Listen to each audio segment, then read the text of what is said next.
Hello everybody, Larry Lorang here. Let's talk crickets for a minute. If you get in a debate with people about crickets, you'll hear all kinds of things about whether or not you should use a round bar or a square bar or a triangle bar in your mouthpiece of your bit to get the crickets to roll. Here's one man's opinion. As a bit maker, I use a square bar, but I think what people forget to think about is it doesn't only matter what sort of bar you use in the mouthpiece itself, but it also matters what sort of star you're going to have in your cricket. I like to use a square bar with a 6-point star. Okay? A lot of people will use something like this, an 8-point star, which is perfectly fine too.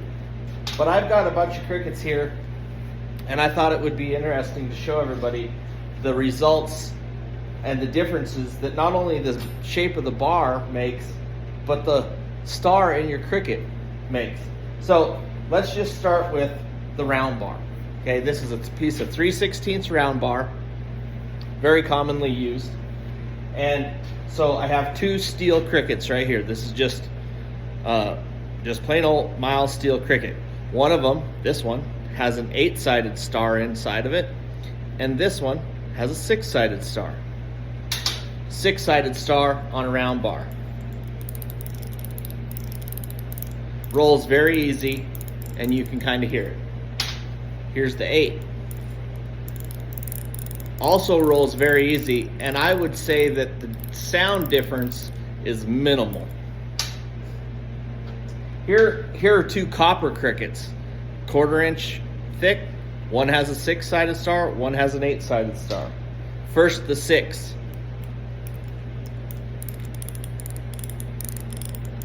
Again, rolls very easy. Now the 8.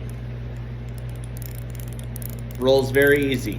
And again, I don't think the sound difference is imperceivable almost. I mean, they're very similar. Here's two crickets I got made up. They're a little bit different shaped, but as far as width, and one is obviously a bigger diameter, but this bigger one has a 6-sided star, the smaller one has an 8-sided star. Again, 6-sided star rolls very easy on the round bar. 8-sided star rolls very easy on the round bar. So, what's my conclusion to all that? If you're using a 3/16 round bar, it really doesn't matter what shape you have inside of your cricket, an 8-star or a 6-pointed star. I feel like they both roll the same and they both sound the same. This is a piece of 3/16 square bar. This is what I use when I make my bits. Let's do all that same test again. Steel crickets. Here is the 6-sided star, steel cricket. I mean, you can't tell how much pressure I'm putting on there, but it's minimal. And you can hear it rolls nicely and it makes a nice sound. Let's go to the 8-sided star. See that? It locks up. I mean, you have to really like get a hold of it and pull on it to get it to move. Why is that? Here's why. If you look at where this, so look at, try to get that in there. The 8-sided star is two squares set at angles to each other. And the star points of the star are exactly at 90 degrees, which is exactly what this square bar is. So what happens is the square bar sits perfectly inside of the point of the star. And so you have resistance all the way around on both sides. And you have to try to overcome that to make it jump a cog, which will allow it to turn and make a sound. Now, there we go. If you look at the 6-sided star, and we do that same thing, let's see if we can get it here. So the 6-sided star, the points are not at 90 degrees. There's a little bit of play in there. Let me try to get this lined up here for you.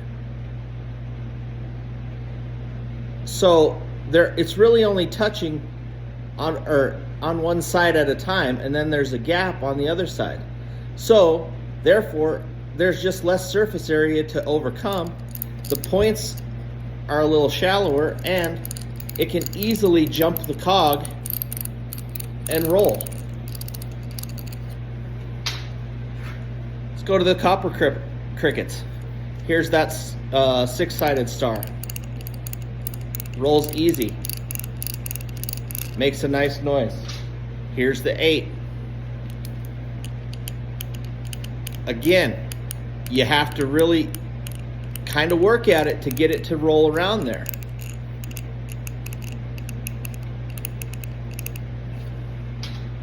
Let's go back to these steel ones. Again, 6-sided star. Rolls pretty easy. Makes a nice sound. Here's one with the 8-sided star.